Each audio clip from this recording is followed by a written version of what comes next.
Fizi News 24. Média d'information en temps réel. Fizi News 24. Chombo cha habari kwa muda sahihi. Média d'information en temps réel.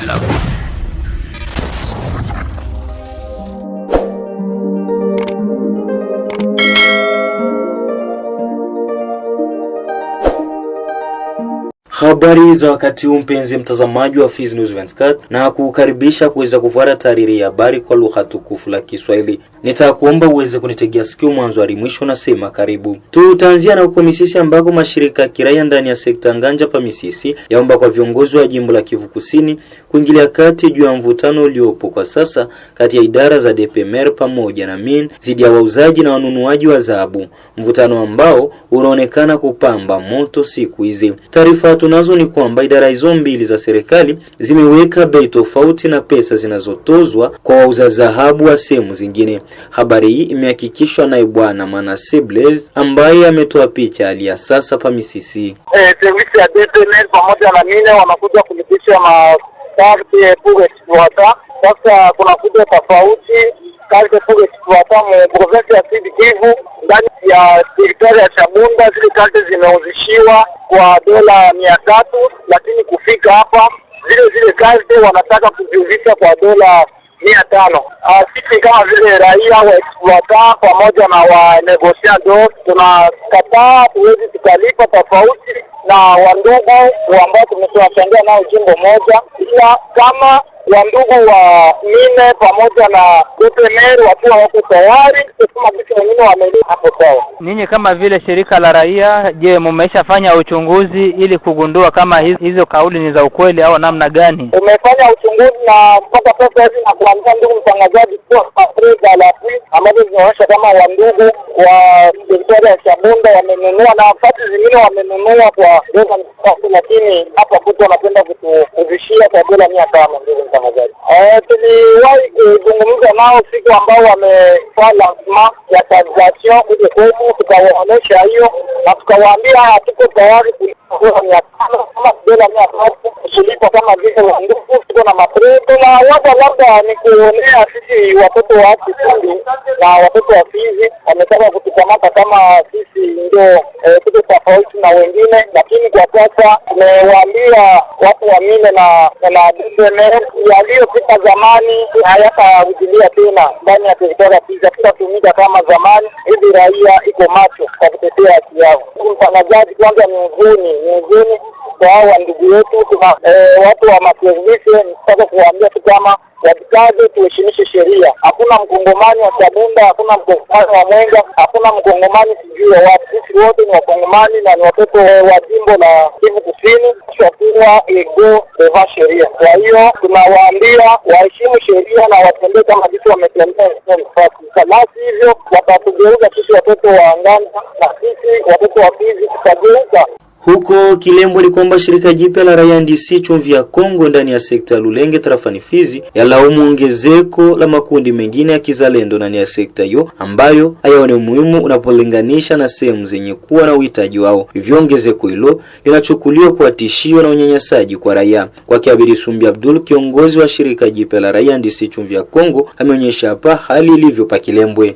Tunapeleka tena malalamiko kulingana na hali ambayo ziko napita ndani ya sekta ya Lulenge, na zaidi kwa wakuu viongozi wa wazalendo, kwa sababu wao wanashika silaha juu ya kutetea raia na mali yake yote. Na kuna message yenye numero 1 mzee William ya kutumba iko natuma kila mara ya kusema kila mtu aende kufro, kila mzalendo aende kufro. Lakini leo sasa kia msangao tuko naona huko wakuu viongozi wa wazalendo kutoka huko vikundi mbalimbali, ni kijana kutoka huku tu kufika kule anapewa naye mashira nini, ale wende na wewe Lulenge Huku kwenye na kia Lulenge ni kuja nyanyasa tu wa raia, kuja kaa mambo ya matozo. Tumekwisha waambia sisi kuarifu wa vijana wetu wa huku wako na kamata silaha juu ya kutia mabariere waanze toza watu. Na hiyo vitu viko naleta tatizo sana, viko naleta mchanganyiko sana. Kwa sababu gani? Hiyo mambo yatakuwa kila mara hivi, na huku Lulenge hiyo mambo yanakatazwa kusudi ya kunyanyasa raia. Leo kunaonekana tena vikundi kingine ambacho kinakuja kinaongozwa na vya Mungu, aseme ni watu wa wazalendo wa mbavu moja. Hivyo vikundi vitakuja Lundamana Lulenge. Kuko nini? Lulenge hakuna fro. Na mzee William yuko nazungumuza kwa kila mzalendo aende kwenye fro.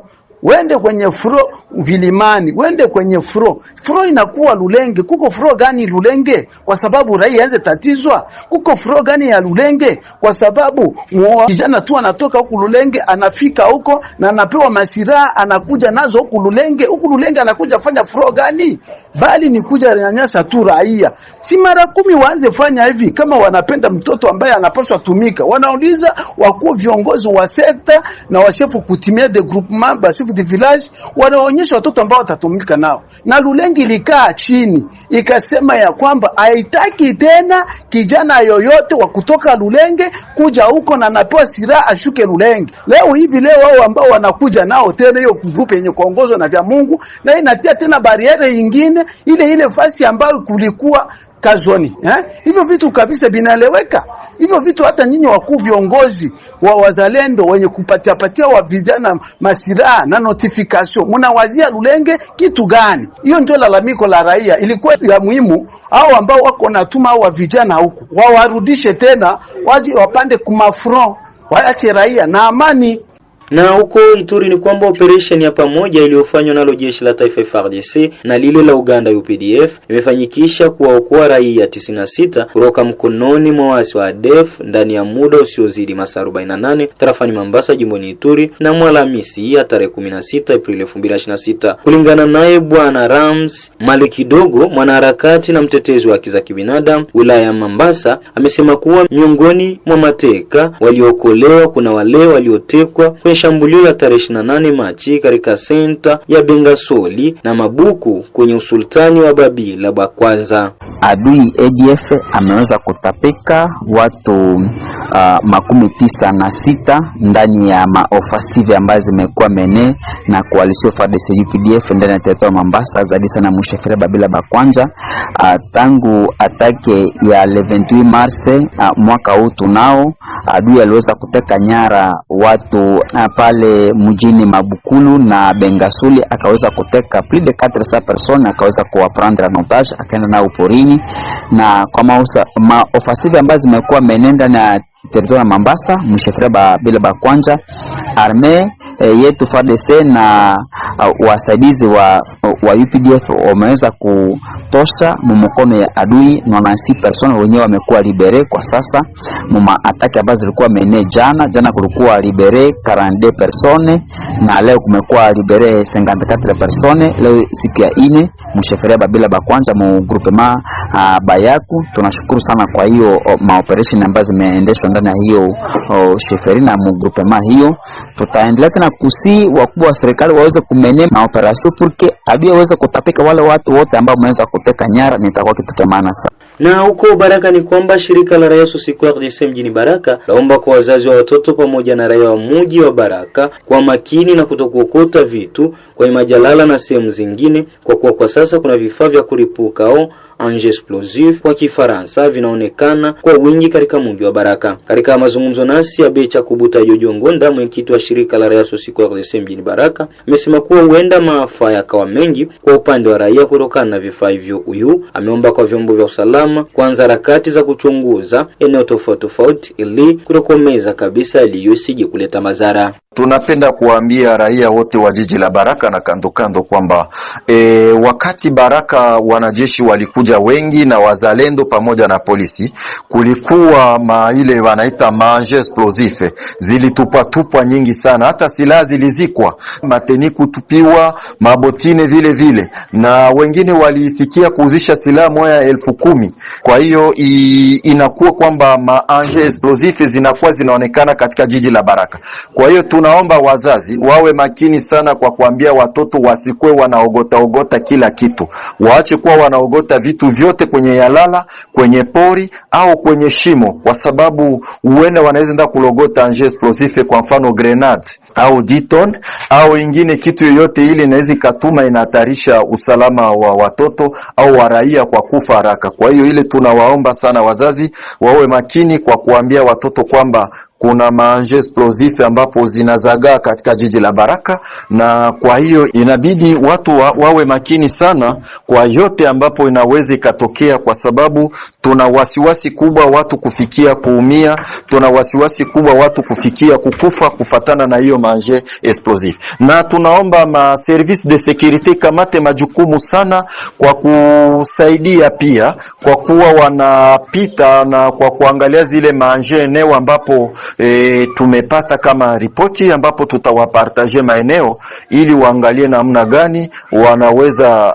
kufikia kusaidia juu ile maanje explosif wao wanaziondoa, kwa sababu zisikue hatari au zisikue shida katika jamii katika jiji letu la Baraka. Baraka, raia wa mtaa Vodacom kata la Kalingasid omba kwa viongozi wa kijeshi mjini Baraka kuondoa wanajeshi waibu wanaopatikana maeneo hayo ambao wanaendelea kunyanyasa raia kwa kuwapiga bila hatia na kuwanyang'anya mali zao na vitu kaza. Katika mazungumzo nasi, moja kati ya raia wa mtaa wa Vodacom amesema kuwa kwa sasa raia wa eneo hilo wanaishi katika wasiwasi mkubwa kutokana na manyanyaso ambao wanapitia kutoka kwa jeshi la ibu. Huyu ameomba serikali kuingilia kati swala hilo. Mwei Avenue Vodacom munapanga zaidi ya wanajeshi 13 wa ibu. Sasa wanatusumbua sana kupiga vijana ovyo, kupora watu simu zao usiku, wao kwa wao kupigana, kutishiana maisha, wataua vijana, na kila wanapogombana wao kwa wao wanakimbilia silaha zao. Vivyo hivyo wanapiga risasi ovyo kila mara, kila saa, kila wakati. Na hali hiyo inasumbua, wanafikia hata kunyang'anya wazalendo simu zao, hawajali mtu. Ndio tunakuja kupeleka malalamiko yetu serikali inayotusikiliza, meya wa jiji, viongozi wa jeshi wataondelea hao wajeshi wanaopatikana hapa kwa Avenue Vodacom kabla maafa haijatangazika, kwa sababu yawezekana vijana wanaweza wakachoka kwa hali hii kama wameshachoka na wakajibiana katika risasi, na watakaokufa ni watu ambao wanahatia ni raia.